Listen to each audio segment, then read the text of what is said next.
이미 고인이 된 전국 노래자랑의 최장수 사회자였던 송혜씨가 그런 최장수 사회자로 기네스북에 오르기도 했습니다.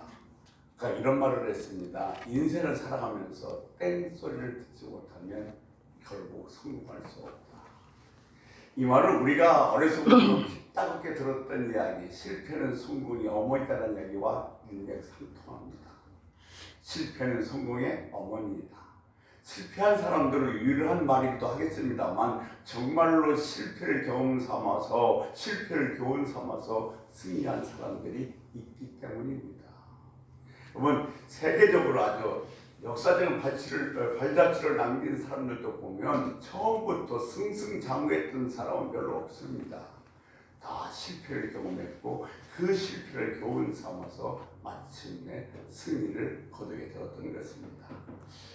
애니메이션의 캐릭터 미키마우스로 유명한 만화영화 개척자 월트 디즈니도 마찬가지였습니다. 그는 자신의 꿈을 이루기 위해서 각장 영화사에 출판사에 이력서를 냈습니다만 번번이 거절을 당했고 심지어는 취직을 했었어도 상상력이 부족하다 창의력이 없다는 이유로 강제 퇴사를 당하기까지도 했습니다. 그런데 그는 결국 그것으로 절망하지 않고 만화 속에 있는 캐릭터를 현실화시켜서 어른과 아이들이 함께 누릴 수 있는 그 동심의 세계 디즈니랜드 월드를 건설하게 되었던 것입니다. 여러분, 실패 누구나 합니다. 실수는 누구나 다 하게 되어 있습니다. 그러나 그 답이 중요합니다. 오늘 여호수아 6장과 여호수아 7장은 전혀 다릅니다. 여호수아 6장에는 승리가 기록되어 있다면 여호수아 7장에는 패배의 아픔이 기록되어 있습니다. 여호수아 6장에서는 승리와 기쁨과 화기에 가득 찬 것이 기록되어 있다면 여호수아 7장에서는 패배의 절규와 고통 소리가 들려오게 되어 있습니다. 하지만 이스라엘 백성들은 그것으로 끝나지 않았습니다. 이 이스라엘 백성들은 뼈아픈 이 실패를 통해서 다시 승리를 이루고야 말았습니다.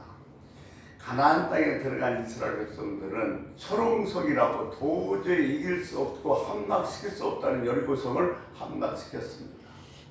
그래서 그 여세를 모아서 오늘 본문에 나오는 아이성까지 돌격했습니다. 그리고 그 아이성 앞에 두고서 여호수아는 이스라엘 백성들에게 그 성을 정탐하라고 보냅니다. 그런데 그 정탐을 하고 온 정탐꾼이 여호수아에게 보고가는 말이 오늘 여호수아 7장 3절에 기록되어 있는데 우리 같이 한번 읽어보겠습니다. 여호수아 7장 3절 이렇게 보고합니다. 여호수아에게로 돌아와 그에게 이르되 백성을 다 올라가게 하지 말고 2-3천 명만 올라가서 아이를 치게 하소서. 그들은 소수이니 모든 백성을 그리로 보내어 수고롭게 하지 마소서 하므로. 아멘. 여러 개에 비하면 아이성은 아주 작은 성입니다. 여호수아 8장 25절 말씀에 근거하면 이 아이성에 약 12,000명 정도가 살았다고 합니다. 그러니까 여리고성은 골리앗 같다면 아이성은 글자 그대로 아이와 같이 작은 성이었습니다.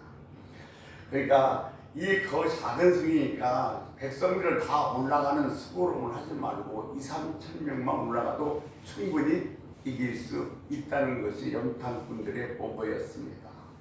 근데 당황스럽게도 그들이 올라가자마자 전쟁에서 패하게 되고 그들은 도망하게 되며 4절 5절에 보면 그들이 훈비백산에서 3,000명이 도망가다가 36명의 군사가 전사하게 됩니다. 근데 중요한 것은 이 아이성 전투에서 패한 다음에 이스라엘 백성들이 마음이 녹아 물같이 되었다는 겁니다.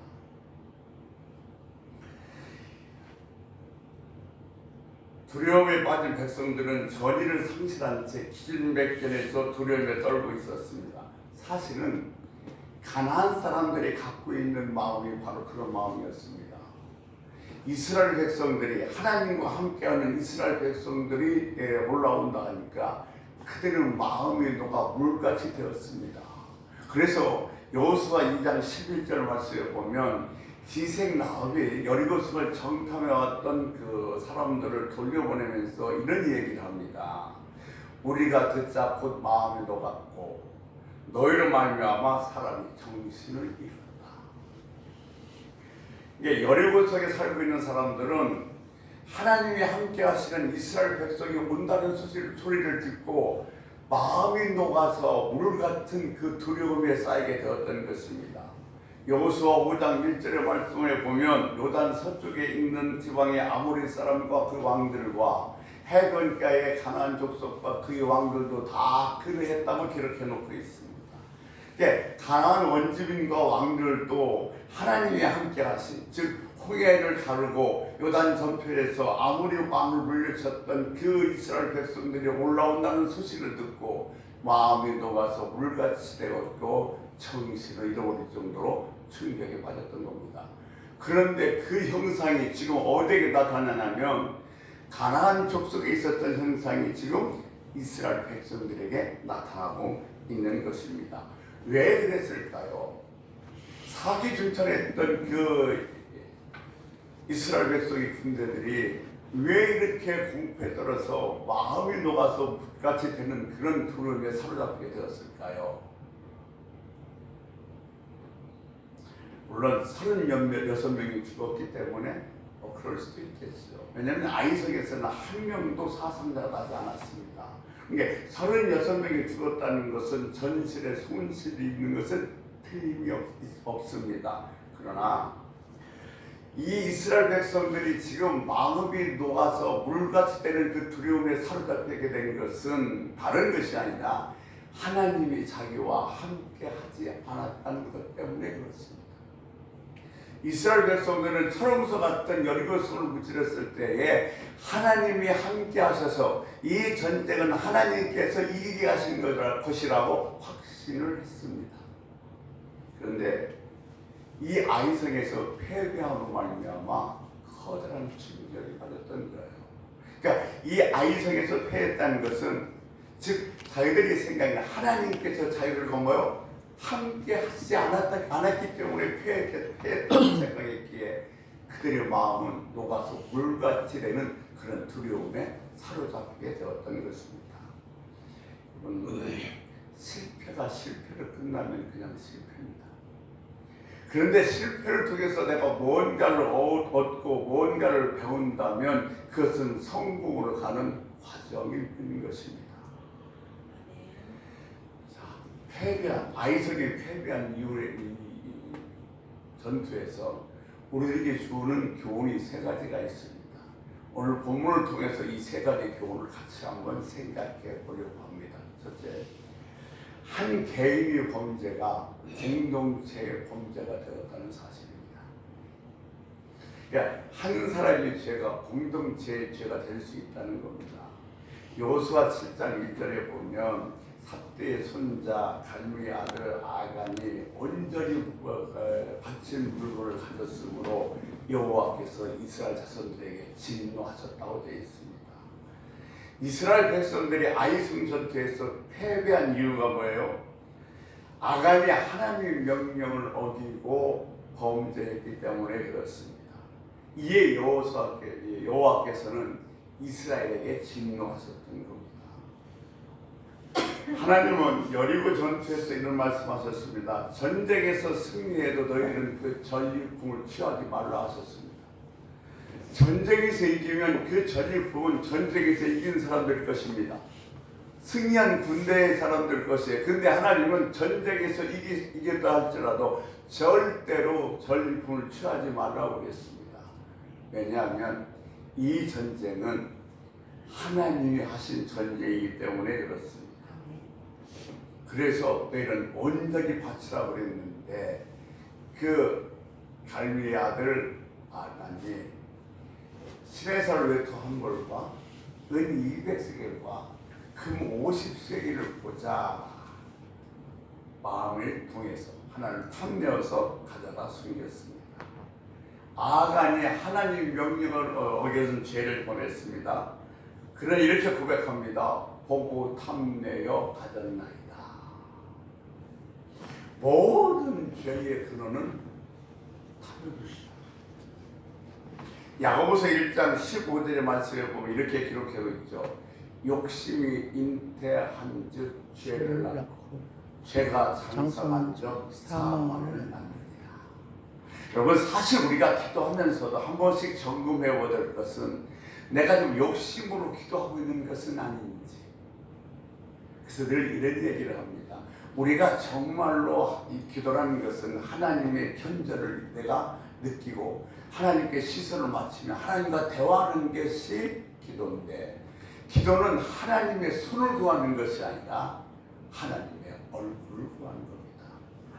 하나님의 얼굴을 나한테 향하시면 하나님의 손에 있는 것은 자연적으로 내 것이 될 수밖에 없습니다.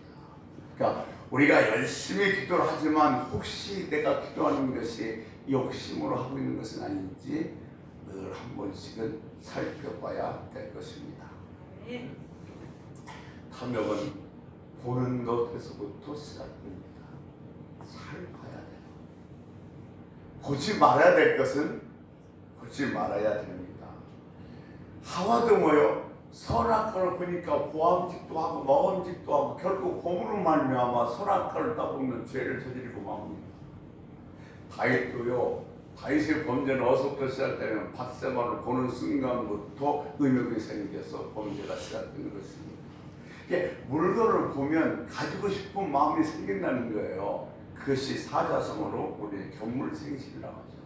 그러니까 물건을 보면 그 물건에 욕심이 생겨서 가지고 싶어서 결국 그 물건을 가져오는 범죄를 저질 수밖에 없다는 겁니다. 그래서 보기를 잘 해야 될 줄로 믿습니다. 보는 것은 조심해야 됩니다. 아니면 아예 보지를 말아야 해요. 우리가 이런 얘기하면 예수님께서 십자가에서 죽으셨고 십자가에서 사실 때 나도 사셨다. 그게 십자가에서 죽으실 때 나도 죽었다 이 말은 무슨 말이냐면 세상에 대해서 죽었다는 겁니다. 그러니까 세상에 대해서 우리는 그렇게 시선을 마음을 빼앗길 필요가 없다는 거예요. 거기다 우리들의 눈을 시선을 빼앗기면 거기에 욕심이 생기고 그것을 가지기 위해서 범죄를 저질 수밖에 없게 되어진다는 이야기입니다.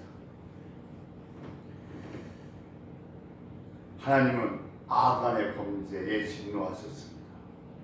하나님은 왜 아간의 범죄를 그렇게 크게 다뤘을까요? 이거는 하나님의 영광을 가로챘기 때문에 그렇습니다. 여러분, 우리들이 생활하면서 이 주어가 바뀌어버리면 나도 모르는 사이에 하나님의 영광을 가로채는 일이 얼마나 자주 발생하는지 모릅니다.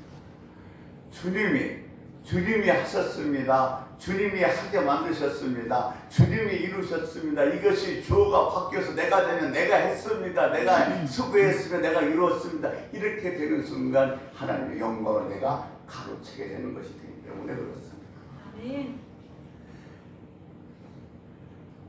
하나님은 가나안 원주민을 쫓아내는 것은 이 전쟁이 바로 그분 하나님 자신에게 속한 것이라고 분명히 얘기하면서 전리품을 온전히 하나님께 바치라고 말씀하셨습니다. 그래서 이 이스라엘 백성들에게 전리품을 취하지 못하도록 했던 것입니다. 그러니까 다시 말하면 이 전쟁은 너희들의 힘과 너희들의 전력과 너희들의 모든 숫자로 싸워서 이긴 것이 아니라 이 전쟁은 내가 주관했고 내가 싸웠고 내가 승리를 가져오게 만든 것이기 때문에 이 전리품도 누구 거다? 내 거다. 그러니까 너희들은 이 전리품을 온전히 나에게 바치라고 그랬는데 그 전리품을 아간이 뭐요? 슬쩍 하는 바람에 이것은 바로 바꿔서 말씀드린 하나님의 영광을 가로채기 때문에 하나님께서는 이스라엘 백성들에게 진노하신 것입니다.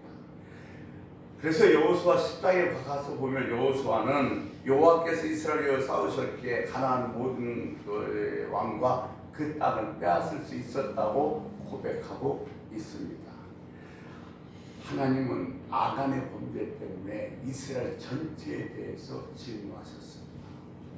아간의 죄는 아간의 한 사람의 죄가 아니라 이스라엘 모든 백성의 죄로 간주했기 때문에 그렇습니다. 그래서 그 책임을 이스라엘 전체에게 물으셨습니다. 여러분, 왜냐하면 이스라엘 공동체는 혈연 공동체가 아니라 말씀으로 언약을 맺은 언약의 공동체이기 때문에 그렇습니다. 신학에 와서 교회도 마찬가지입니다. 신학에서 이 교회도 하나님의 언약을 맺은 공동체입니다. 그래서 성경은 교회는 한 몸이라고 이야기를 하고 있습니다. 몸에는 여러 가지 지체가 있습니다. 눈도 있고 손도 있고 팔도 있지만 서로가 연결되어 있으며 서로가 서로에게 영향력을 주고 있는 것입니다. 그러니까 그리스도의 그 몸을 이루고 있는 나는, 예수 그리스도의 몸을 이루고 나는 나 한 사람의 승리는 나 한 사람의 승리가 아니라 우리 모두의 승리요. 나 한 사람의 패배는 나 한 사람의 패배가 아니라 우리 모두의 패배요. 나 한 사람의 죄는 우리 모두의 죄가 된다는 것입니다. 그러니까 그리스도의 몸을 이루고 있는 나는 내 행동의 하나가 교회 전체에 영향을 줄 수 있다는 겁니다. 그리스도의 몸인 나는 나 하나의 행동이 우리 가정 전체에 영향을 줄 수가 있다는 겁니다. 여러분, 건강한 가정, 건강한 교회를 세우기 위해서는 우선 나부터 죄를 멀리해야 합니다. 모두가 한 몸이라는 사실을 기억하고 서로 아끼고 정말 돕는 유기적인 공동체가 되어야 합니다. 누군가 죄를 지어서 넘어지면 저 사람은 저렇게 죄를 지었다고 비난하고 비판하는 것이 아니라 그 사람을 위해서 같이 울어주며 기도할 수 있어야 합니다. 아이색의 패배가 그 이스라엘 백성들에게 주는 교훈, 우리들에게 주는 교훈은 아간의 한 사람의 죄가 이스라엘 전체의 죄가 되었다는 사실입니다. 죄는 아간 한 사람이 지었지만 하나님은 이스라엘 전체에게 그 죄의 책임을 물으셨다는 것입니다. 결국 그 죄로 말미암아 이스라엘 백성들은 아이성에서 패배를 경험했고 가족들이 죽음을 경험해야만 했습니다. 여러분, 나는 우리 가정도 마찬가지고 교회도 마찬가지고 주님의 가시체입니다. 주님의 손이요 주님의 팔이요 주님의 눈입니다. 나 하나로 말미암아 내 가정이 내 교회가 진도받을 수도 있고 승리할 수 있다는 사실을 기억하셔서 이 아이성에서 우리 주는 첫 번째 교훈입니다. 나 자신을 더 죄로부터 멀어져야 될 것입니다. 두 번째, 이 아이성에서 패배를 통해서 우리에게 주는 두 번째 교훈은 뭐냐면 교만은 패망의 손목이요 거만함은 넘어짐의 앞살입니다. 잠언서 16장 8절에 이야기하고 있습니다. 가나안에서 가장 견고한 여리고성을 그대로 모여 함락시켜서 승리했습니다. 그러니까 가나안에서 가장 큰 성인 여리고성을 함락시켰던 이스라엘 백성들에게는 아이성이 작게 보였을 것입니다. 실제로 여리고성이 골리앗과 같다면 이 아이성은 글자 그대로 아이가 같은 성이 아이성입니다. 여호수아의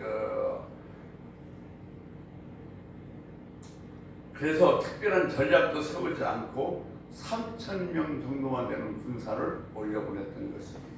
여러분, 전쟁에서 공격하는 쪽은 방하는 쪽보다 3배 이상의 전략을 갖고 있어야 됩니다.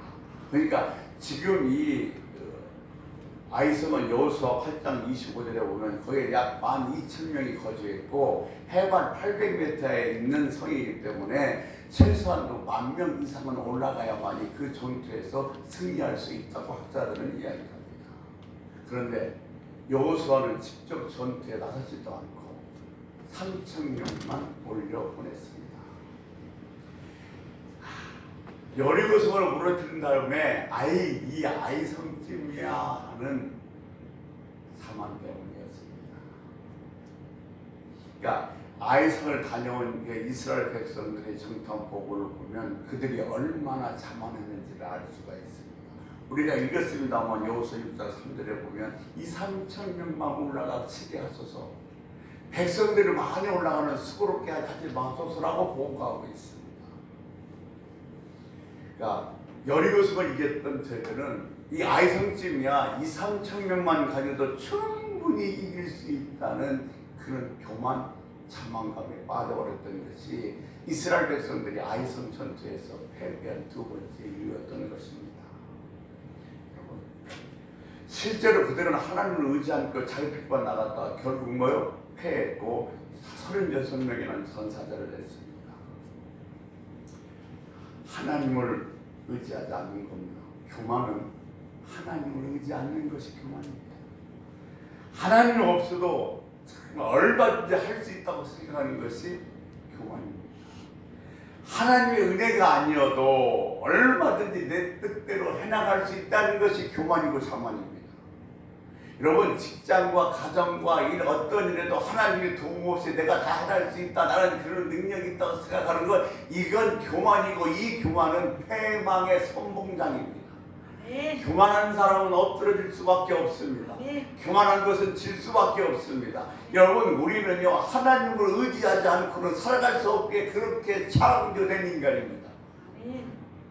절대로 하나님 없이는 살 수 없습니다.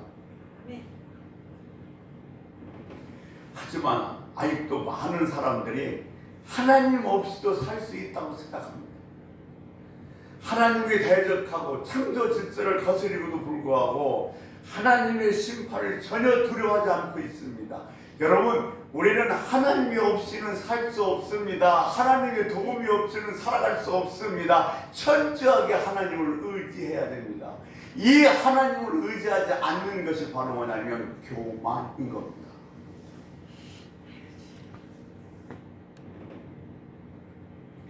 교만은 반드시 망할 수밖에 없습니다.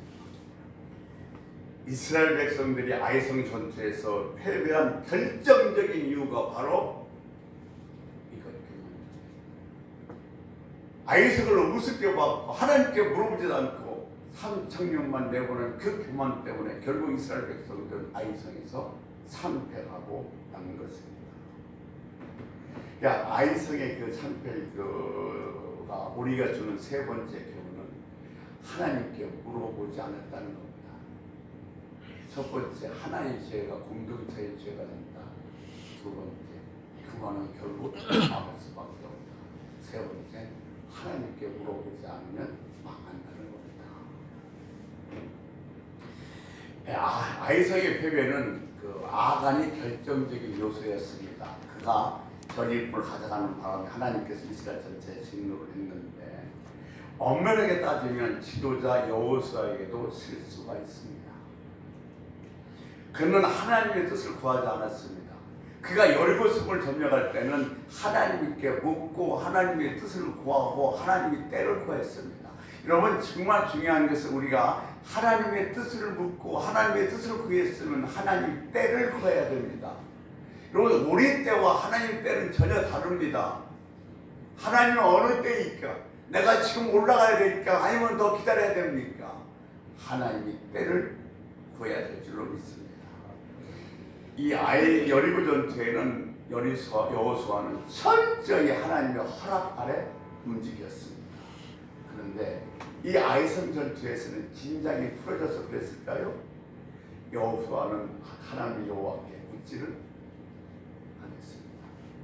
성경 어느 곳을 봐도 이 아이성 전투에는 여호수아가 하나님께 여쭤봤다, 하나님 앞에 무릎을 꿇고 기도했다는 얘기는 찾아볼 수가 없습니다. 사람은 무언가를 성취하고 나면 기도를 쉬는 죄를 범하기가 쉽습니다. 내가 여러분 기도해서 응답받고 뭐가 성취가 되면 이제 됐어 그러면서 쉬고 그냥 주저앉을 수 있는데, 됐다 할 때가 더 기도할 때임을 믿으시기 바랍니다. 이제 됐다고 여러분 정말 자만해서 교만해서 기도를 쉬면 그것이 범죄라는 사실을 결코 잊지 마시기 바랍니다. 이스라엘 백성들이요, 가나안 땅에 들어가서 기브온 족속과 조약을 맺습니다. 근데 그 조약을 맺을 때도 하나님께 물어보지 않습니다. 하나님께 여호와께서는 이스라엘 백성들에게 가나안 땅에 들어가면 거의 원주민과 어떤 조약도 맺지 말라고 말씀하십니다. 그런데 그들은요, 그 말씀을 어기고 하나님께 물어보지도 않고 그 조약을 맺었다가 나중에 얼마나 낭패를 당하는지 우리가 잘 알고 있습니다. 성경 전체를 통해서 정말 묻고 또 묻고 물은 사람이 누구냐면 다윗입니다. 여러분, 다윗가 엄마한테 자꾸 물어보면 귀찮아요? 안 귀찮아요? 아니다 그만 물어봐. 아 귀찮아 죽겠구만. 뭘 이렇게 물어보라 그러는데 하나님은요 물어보고 수천 번 물어봐도 하나님은 절대로 싫다고 하면서 야 살았다 그래 또 물어보는구나. 또 물어봐. 내가 알려줄게. 그러세요.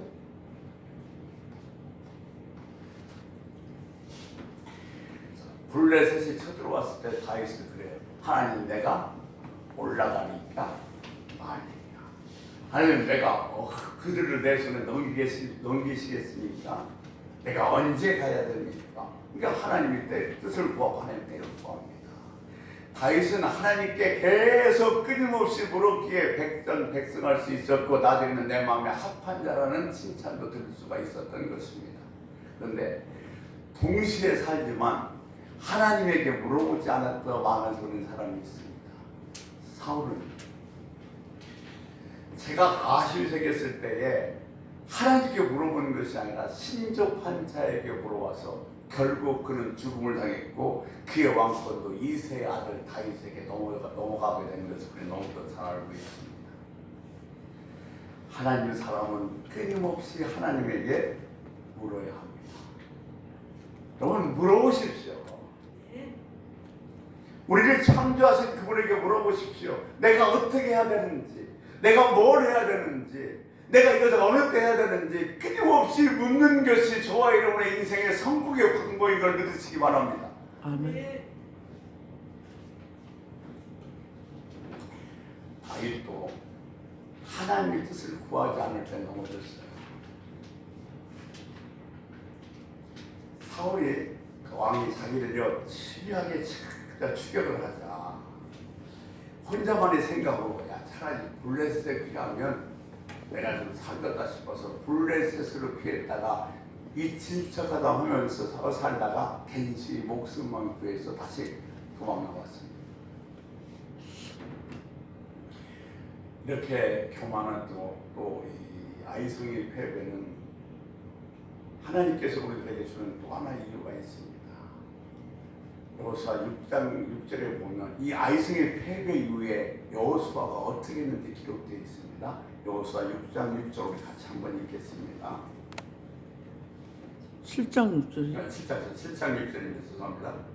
여호수아가 옷을 찢고 이스라엘 장로들과 함께 여호와의 교회 앞에서 땅에 엎드려 머리에 티끌을 뒤집어 쓰고 저물도록 있다가 자, 아이성이 패했다는 소식을 듣고 여호수아가 제일 먼저 한 게 뭐냐면 옷을 찢고 머리에다가 티끌을 뿌리면서 여호와의 궤 앞에 날이 저물도록 무릎 꿇고 엎드려져 있었습니다. 왜 이랬을까요? 여호수아가 이 아이성의 패배 소식을 들은 다음에 대적들로 인하여 여호와의 이름이 능욕을 받을까봐 염려하면서 탄식하며 기도했습니다. 이 전쟁에서 이스라엘 백성들의 평을 말미암아 자기와 함께 하시던 하나님의 이름이 능욕을 받을까봐 그것을 걱정하며 탄식하면서 궤 앞에서 날이 저물도록 기도했던 것입니다. 여호수아 6장 7장 9절에 보면 주의 크신 이름을 위하여 어떻게 하냐 하십니까? 주여 우리가 이렇게 주의 물어보지 않고 이 전쟁에 패했으니 주의 크신 이름을 위해서 어찌하냐 하십니까? 이렇게 날이 저물도록 무릎 꿇고 회개하며 기도하는 여호수아에게 여호와께서 말씀하십니다. 일어나라. 그리고 왜 이스라엘이 패했는지 그 이유를 알려주십니다. 그리고 그 죄를 이스라엘에서 완전히 끊어주십니다. 범죄자 아간을 색출해서 그 죄를 끊은 이스라엘 백성들은 다시 작전 명령을 따라 아이스를 공격합니다. 그리고 마침내 승리합니다. 중요한 것은 패배 이후입니다. 실패한 그 다음입니다. 여러분 패배할 수도 있어요. 때로는 내가 실패할 수도 있어요. 잘못 생각할 수도 있어요. 실수할 수도 있어요. 그런데 중요한 것은 그 다음이 중요합니다. 처절하게 패했다 해도 하나님의 사람은 그 어느 때보다도 더 겸손하게 하나님 앞에 무릎 꿇고 하나님의 음성에 귀를 기울여야 됩니다. 아멘. 이게 패배한 하나님의 사람들이 자세입니다.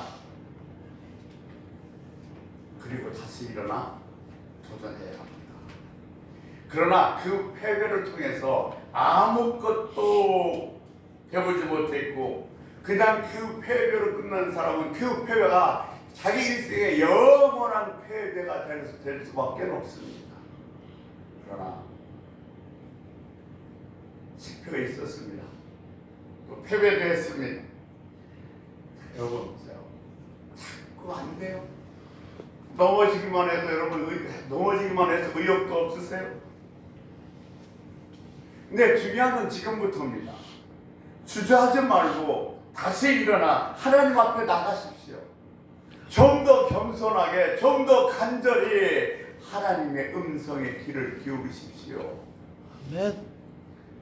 그래야 다시 하나님의 위대한 영광을 여러분의 눈으로 볼 수 있게 되기를 소망합니다. 아멘. 하나님, 지금 내가 많이 실패했습니다. 지금도 내가 실패의 자리에 앉아 있는지 모릅니다. 이 실패로 주저하지 않고 좀 더 하나님 앞에 나가서 더 간절히 더 열심히 하나님의 뜻을 구하겠습니다.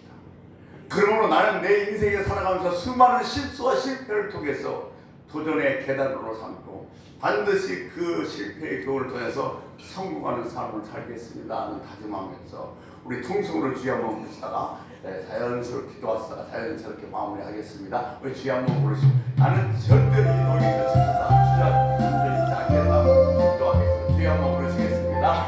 주여 살아계신 아버지 하나님이여 이스라엘 백성들이 아이성 전쟁에서 실패했던 것은 아달의 죄 때문이었습니다. 한 사람이 되는